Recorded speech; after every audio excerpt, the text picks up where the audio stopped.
ஒண்ணு மட்டும் புரிஞ்சுங்க, இந்த உலகத்துல பணத்தை கொண்டு ஒரு லிமிட் தான், அதை தாண்டி யாராலும் பாதுகாக்க முடியாது.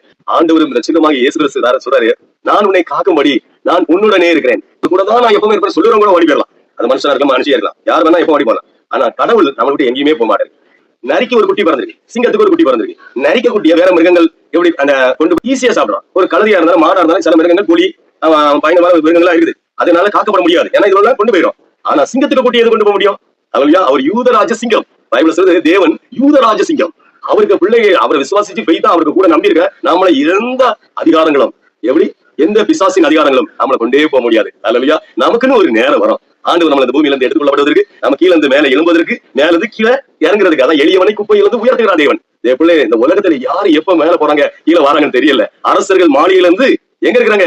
ரோட்ல வாடகை வீட்டுல இருக்காங்க. வாடகை வீட்டுல இருந்து அரசர் மாளிகையில பெரிய போஸ்டிங்ல இருக்காங்க. அதனால யாரையும் அற்பமாட்டம் என்ன முடியாது. அல்லையா?